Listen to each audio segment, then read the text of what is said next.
Hi అండి. అందరికీ నమస్కారం. Welcome back to my channel. ఈ వీడియోలో ఏపీ ప్రభుత్వ ఉద్యోగులకు మరో షాక్. చంద్రబాబు మనసులో మాట. పూర్తి వివరాలు ఈ వీడియోలో తెలుసుకుందాము. వీడియోని చివరిదాకా చూసేయండి ఫ్రెండ్స్. అలాగే వీడియోకి లైక్ చేయండి. తోటి ఉద్యోగ పెన్షన్ మిత్రులతో షేర్ చేయండి. కొత్తగా మన ఛానల్ చూస్తున్న వారైతే సబ్స్క్రైబ్ చేసుకోవడం మర్చిపోకండి. ఏ ప్రభుత్వమైనా సరే ఎన్నికల సమయంలో అధికారంలోకి రావడానికి ప్రజలను ప్రసన్నం చేసుకోవడానికి ఎన్నో రకాల ఆకర్షణీయమైన హామీలను ఇస్తుంది. ఆ హామీలను నమ్మి ప్రజలు ఓట్లు వేస్తారు. అయితే అధికారంలోకి వచ్చిన తర్వాత ఆ వాగ్దానాలను అమలు చేయకుండా మళ్ళీ ఎన్నికల సమయం వచ్చే వరకు ప్రజల ముందుకు వెళ్ళి మేము మీకిచ్చిన హామీలను అమలు చేయలేకపోయాము. దీనికి రాష్ట్రం యొక్క ఆర్థిక పరిస్థితులే కారణము. సో, బాగాలేకపోవడం వల్ల ఆర్థిక పరిస్థితులు కారణంతో గతంలో పాలించినటువంటి ప్రతిపక్ష పార్టీలను అనుసరించి తప్పుడు విధానాల వల్ల ఖజానా ఖాళీ అయిపోయింది అని ఏవేవో సాకులు చెబితే కొంతమంది సామాన్య ప్రజలు బహుశా ఆ మాటలు నమ్మి మారవచ్చు. పాపం పరిస్థితులు అనుకూలించలేదేమో కాబోలు అని భావించి మళ్ళీ ఓట్లు వేయవచ్చు. కానీ ప్రభుత్వ ఉద్యోగస్తుల విషయంలో మాత్రం మీరు ఇదే రకమైనటువంటి మాట మార్పు ధోరణి ప్రదర్శించే వారిని మోసం చేయాలని చూస్తే డెఫినెట్‌గా ప్రభుత్వాలు కుప్పకూలిపోతాయని అనటంలో ఖాయమనైతే అంటున్నారు. ఎందుకంటే ఉద్యోగులు వ్యవస్థకు వెన్నెముక వంటి వారు. వారికి అంతా తెలుసు. ఎందుకంటే గత ప్రభుత్వ పాలన ప్రతిపక్షలో ఉన్నప్పుడు ఆహ్, కూటమి ప్రభుత్వం కూడా చూసి ఉంటుంది. ఎంత ఆదాయం వస్తోంది, ఎంత ఖర్చు చేయవచ్చు ఇవన్నీ బేరీజు వేసుకొని ఎవరైనా హామీలను ప్రకటిస్తారనమాట. ఊరికే గెలవడానికి అన్నీ ఇచ్చేస్తామని ఏమి ప్రకటించరు. సో, ప్రస్తుతం ఆంధ్రప్రదేశ్ రాష్ట్రంలో సరిగ్గా ఇటువంటి పరిస్థితులు కనిపిస్తూ ఉన్నట్టు తెలుస్తోంది. రాష్ట్ర వ్యాప్తంగా ఉన్న ప్రభుత్వ ఉద్యోగులు ప్రభుత్వంపై తీవ్ర ఆగ్రహంతో ఉన్నారని, వారు తమ హక్కుల కోసం పెద్ద ఎత్తున ఒక కార్యాచరణను రూపొందించుకుంటున్నారని కూటమి ప్రభుత్వానికి అర్థమైంది. అందుకే వారిని శాంతింపచేయడానికి ఈ మేరకు మంత్రివర్గ ఉపసంఘాన్ని రంగంలోకైతే దించారు. ఇందులో మంత్రులు పయ్యావుల కేశవ్ గారు, అనగాని సత్యప్రసాద్ గారు మరియు సత్యకుమార్ యాదవ్ గారు సభ్యులుగా ఉన్నారు. వీరు ఉద్యోగ సంఘాల నేతలతో చర్చలు జరపడానికి సిద్ధమయ్యారు. ఉద్యోగస్తుల ప్రధాన డిమాండ్‌లు చాలా కాలంగా పెండింగ్‌లో ఉన్నాయి. అందులో ప్రధానంగా కొత్త పీఆర్సీ అమలు, మధ్యంతర భృతి ఐఆర్ ప్రకటించడం, పెండింగ్‌లో ఉన్నటువంటి 5 టీఏలను వెంటనే విడుదల చేయడం మరియు గత ప్రభుత్వం నుంచి రావాల్సిన కోట్ల రూపాయల బకాయిలను చెల్లించడం వంటివి ఉన్నాయి. వీటన్నిటితో పాటుగా 12వ పీఆర్సీ కమిషన్‌ను ఇప్పటివరకు ఏర్పాటు చేయకపోవడం ఉద్యోగుల్లో పెద్ద అసంతృప్తికి కారణమైంది. ఉద్యోగులు తమ న్యాయబద్ధమైనటువంటి డిమాండ్‌ల గురించి ప్రభుత్వాన్ని అడుగుతున్నప్పటికీ, ఇప్పటివరకు ప్రభుత్వం నుంచి సరైన స్పందన రాలేదు. చర్చలకు పిలిచింది లేదు, మాట్లాడింది లేదు, చేసిందేమీ లేదు. ఈ క్రమంలో ఉద్యోగులు తమ నిరసనను ఉధృతం చేస్తారు అనే భయంతో తాజాగా జాయింట్ స్టాఫ్ కౌన్సిల్ చర్చలు జరిపారు. అయితే ఈ చర్చల వల్ల ఏదైనా ఉపయోగం ఉందా అంటే ఏమీ లేదనే చెప్పాలి.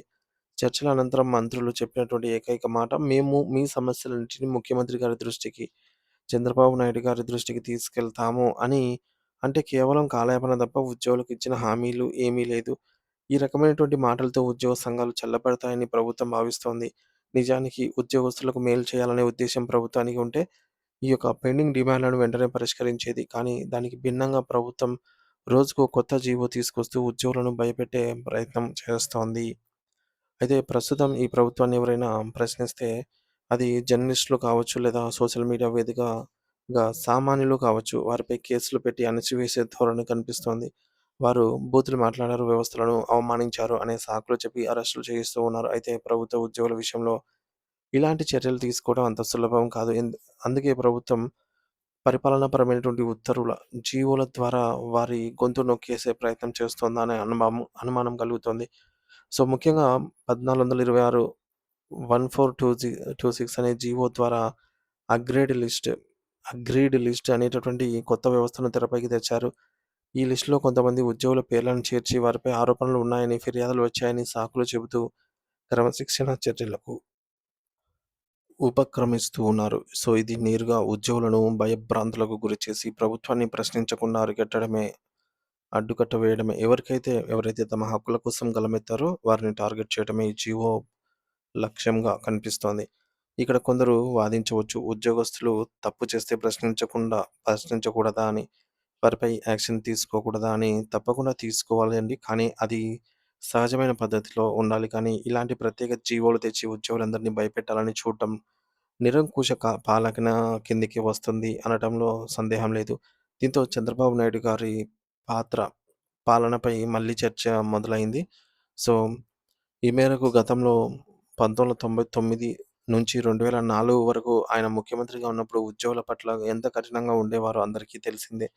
ఆ రోజుల్లో ఆయన తన అభిప్రాయాలను నేరుగా బయటకు చెప్పేవారు. కానీ ఇప్పుడు బయటకు చెప్పకుండా లోపల ఇలాంటి పనుల ద్వారా ఆలోచనలు అమలు చేస్తున్నారనైతే ఉద్యోగులలో అనుమానం వ్యక్తమవుతోంది. అధికారులకు ఫోన్ చేసి ఈ మేరకు ఐవీఆర్ఎస్ కాల్స్ ద్వారా మీరు ఈ విధంగా పాల్పడుతున్నారని ప్రశ్నించడం వంటివి నిజాయితీగా పనిచేసే ఉద్యోగుల మనోభావాలను దెబ్బతీస్తూ ఉన్నాయైతే అంటున్నారు. అవినీతిని అరికట్టడం మంచిదే కానీ, ఆ పేరుతో అందరిని అవమానించడం సరైనది కాదు అంటున్నారు. చంద్రబాబు నాయుడు గారి మనసులో ఉన్న మాట ఉద్యోగుల పట్ల మారలేదు. ఇప్పుడు ఉద్యోగ వర్గాల్లో చర్చ ఈ మేరకు నడుస్తోంది జోరుగా. ఆయన గతంలో చెప్పినట్లుగా ఉద్యోగులకు జాబ్ సెక్యూరిటీ ఉండకూడదు. వారు సమ్మె చేసే హక్కులను కలిగి ఉండకూడదు. వారికి స్థిరమైన పదవీ కాలం ఉండకూడదు అనే ఆలోచనలు ఇప్పుడు మళ్ళీ అమలు చేస్తున్నారనే ఆలోచన ధోరణి విమర్శలైతే వస్తున్నాయన్నమాట.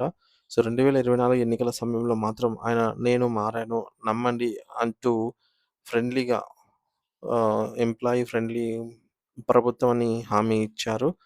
సో, గత ప్రభుత్వం జగన్మోహన్ రెడ్డి గారు మిమ్మల్ని మోసం చేశారని జెప్పేసి ఈ విధంగా నమ్మబలికారు.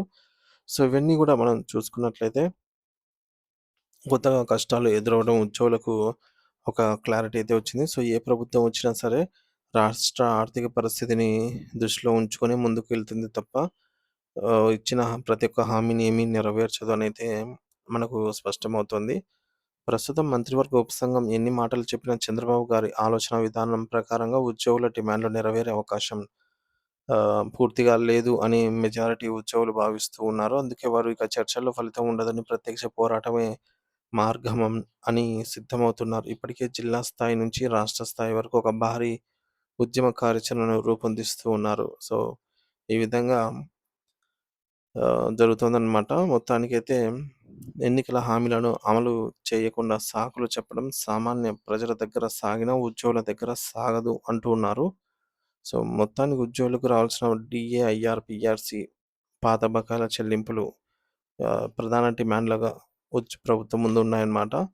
సో, మంత్రుల ఉపసంఘాలు చర్చలకు కేవలం కాలయాపన కోసమే ఉద్యోగ సంఘాలను చర్చలకు పిలిచాయన్నట్టుగా అభిప్రాయపడుతూ ఉన్నారన్నమాట. సో, త్వరలోనే ప్రభుత్వం మంచి నిర్ణయం తీసుకోకపోతే ఈ మేరకు ఉద్యమానికి దారితీసే అవకాశాలైతే కనిపిస్తున్నాయి.